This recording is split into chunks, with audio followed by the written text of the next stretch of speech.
I recently anonymously polled a group of designers on things like how long they've been in business, what platforms they sell on, what types of products they sell, and of course, how much money they're making. Today, I want to share some of the results with you.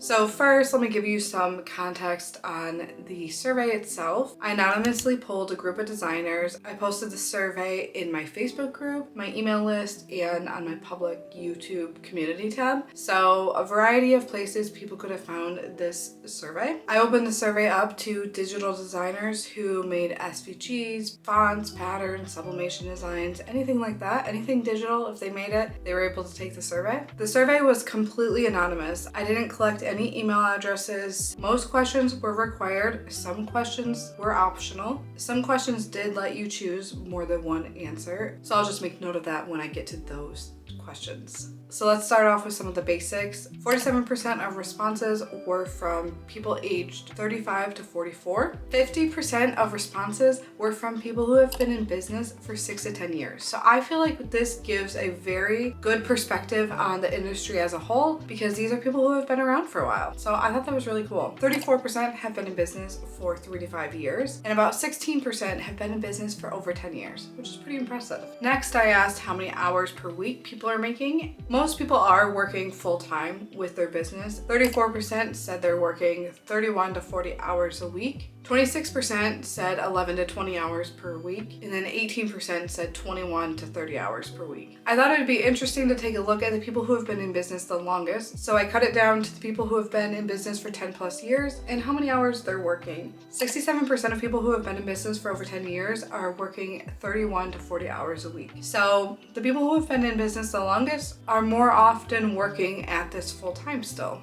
I also asked designers what they would classify themselves, like what they would introduce themselves as if they were talking to someone new. About 45% of people call themselves graphic designers. Creative business owner was next. Then illustrator and small business owner were kind of the next most popular. Some other contenders were digital artist and just artist. So I just thought that was interesting. I was just a little curious what people call themselves. Next, I asked what sites people are selling on. And Etsy and Design Bundles were tied for first. Cricut was right behind them, just like one away from them. So the top 3 are really Etsy, Design Bundles, and Cricut. Some other contenders are having a personal website and Creative Fabrica. Now, this was one of the questions where you could select all that applied. So next, I was obviously interested in what website is currently performing the best. Despite Design Bundles being one of the most common sites people are selling on, it is only 5% of people's most profitable site. Cricut and Etsy are literally tied for first place. I think this one was another one where it was like 1 or 2 off. So those are the top contenders, and it also makes sense why most people are on those sites. Although there is 13% of people whose website is doing the best, so kudos to you because that's really impressive. I feel like that means you have a very loyal following. I thought it'd be interesting to take a look at the people who said Etsy was their top site and see what their overall profit was each month. Now this includes every other site that they're on as well, but I wanted to see what the breakdown would be and if it would be any different than Cricut, just for curiosity's sake. So those who chose Etsy as their most profitable business have a wide range of overall revenue. Some people are making $1,000 to $2,000, some are making $750, some are making $250. Like the range was very spread out with this graph, which is very different than if you look at the Cricut graph. Most people who chose Cricut as their top site are making either $100 to $250 a month, $250 to $500 a month, or $1,000 to $2,000 a month. When you look at the people who reported Design Bundles as their top income site, they're mostly making $100 to $250 a month overall. I think that's interesting to note that while a lot of people do sell on Design Bundles, most people aren't reporting it as the best revenue site. I truly believe that if I did this survey in 2020, the results would be so different. I think Design Bundles and Etsy would be everyone's top revenue site. Cricut wasn't really even around in 2020 to be a contributing artist. That wouldn't be in the running at all. And I just think that most people would be making a lot more money each month than they are now, unfortunately. I also thought it'd be interesting to look at the people who said that their website brings in the most traffic, and honestly, their overall revenue is pretty good money. So that tells me they have a strong online presence. and they are putting effort into their website. And honestly, if you are one of these people who are making thousands of dollars a month and your website's your most profitable site that you sell on, I think that is so amazing and I'm so proud of you. I wish that was me. I wish I had the ambition and the motivation to keep going with promoting my website that consistently. I know that if your website is doing that well, you have been consistent in some regard. So I'm very proud of you if you are one of those people. I'm proud of everyone no matter what, but I'm especially proud of the people who are still making a killing on their website. So I just wanted to put that out there. I'm proud of everyone.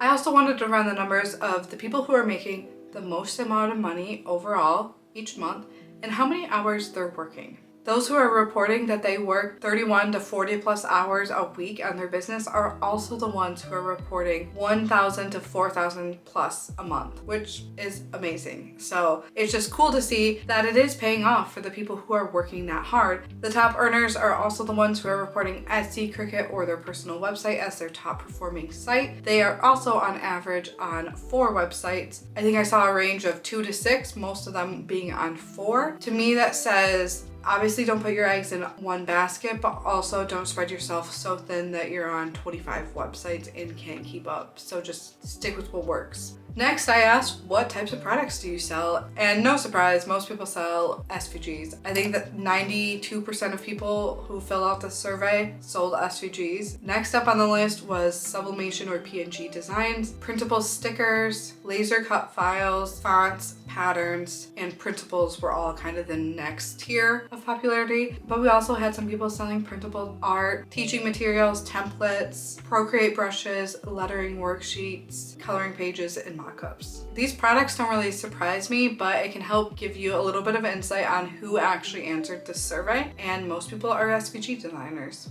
Next, I wanted to know, where are you marketing your products? Over 50% of people are using Facebook, Instagram, or Pinterest. Another large chunk of people are using email, SEO, TikTok, their blog, or YouTube. 4.7% of people said they don't do any marketing at all, which fair. You don't have to. And I think a lot of people actually struggle with marketing digital products, especially those who have been doing this for a while. You can feel like, okay, if this hasn't worked in the past, why should I keep trying at it? And also, how do I know it's gonna actually work? Is it just gonna be a waste of time? So I totally get that, and it's totally valid. A small percent of people also do collaborations, post on X, Etsy ads, or LinkedIn. I honestly think this is interesting because I personally am so sick of Facebook and Instagram. I just wish I could be done with both of them. I know why SVG designers mostly promote on Facebook is because that's just where all the crafting groups are, and it's been such a staple in the crafting community to be on Facebook. So it makes sense. I actually don't do any marketing on Facebook at all because I'm just tired of it, you know? Okay, I take that back. There's one group that I post in, and it's just because it's the easiest group to post in. And I used to have this whole big thing that I used to do, and it just never really paid off. So I don't know if Facebook groups are for me. I do know some designers who have really large Facebook groups for themselves, and those groups are doing really well. So I think if you already had something established, it's easy to keep that going. But if you're starting new, it's sometimes like just so difficult. If Pinterest scares you or you have no idea where to start, I have a video on that is perfect for beginners, and I go through the process of making new boards, writing your pins, scheduling them, all that fun stuff. If you're interested in starting to use Pinterest, I highly recommend that video. TikTok is obviously another great choice. I love making videos and editing videos, but if you don't, then you're gonna struggle with this and you probably won't even want to choose it. I know only 7% of people said they use TikTok, but I think it's a great way because you're reaching a younger audience. You're also able to show off like craft videos and use your designs that way and capture an audience in a more interesting way than just here's a photo of my design, go buy it. I think there's definitely some interesting ways to market your digital design business on TikTok. I actually made a video all about that, so if you are looking for more ideas and inspiration, check out that video. Now, one of the last questions I had was open-ended, and it was basically just, what are your major concerns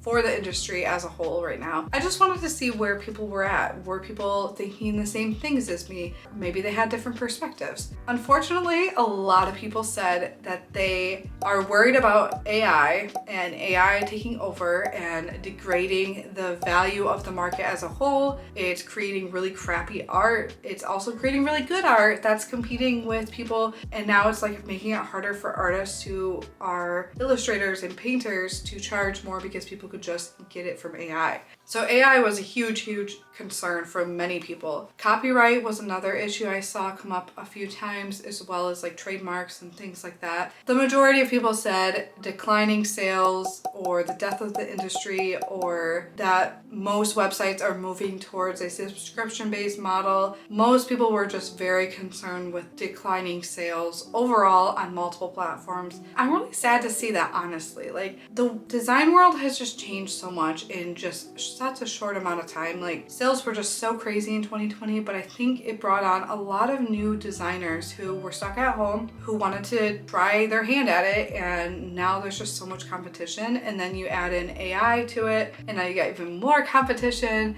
So unfortunately, a lot of us feel the same way, and that we're kind of just scared about the general decline in sales everywhere and unsure of the future with designing. I did ask a question about if people were going to get a job outside of their business. Most people said no, they're not currently looking. Some people already have part-time or full-time jobs, and some people are actively looking. For me, mostly, I just want stable income, and I am tired of everything being so unpredictable. And at first, I was fine with it, but now it's been so many years of me being in business that I'm just like, okay, I need more stability. I also asked designers on how they're making money outside of just like their designs. 15% of people said they are exclusively designing. 27% said they sell physical products. 23% utilize affiliate marketing. 17% freelance. And YouTube, TikTok, Instagram licensing, and doing classes make up the other 18%. It was a pretty even split between responses when asked how they would describe their business growth. Declining rapidly was at 29%, declining slowly was at 24%, steady was at 24%, and growing slowly was at 23%. Unfortunately, that means 53% of designers are seeing a decline of some sort, but I guess the other way to look at it is just about the same amount of people are seeing either steady or an increase. So it's pretty split down the middle on if you're seeing an increase or decrease. And my hope is that maybe next year I do this survey again and maybe the increase part goes up. Overall, I found this incredibly helpful, and just, it was nice to know that I'm not alone. A lot of this I can relate to. It's really inspiring to me to see people that are out there making good money. I would love to be one of those people who are making $1,000 or $2,000 just from my designs. Like, that would be amazing. I am a long ways from there now. If you're struggling, I hope you know you're not alone. A lot of us are feeling a lot of the same things that you might be, and it's tough out there right now. And if you need to get a job because you need to support your family, then just know that it might be the right time for you right now, but it doesn't have to be forever. Things might change. You might get inspiration again. You might find happiness or joy in other things. I hope you enjoyed this video. If you stuck to the end, I am so sorry you had to listen to my sick voice this entire time. Not how I wanted to make this video. I have been sick for the last week, and I couldn't really delay filming this video any longer because I'm going camping and I needed to get this video made. And yeah, so I'm sorry. I hope it didn't bug you too much, but I will see you next time, and I hope you have a great rest of your day. Bye.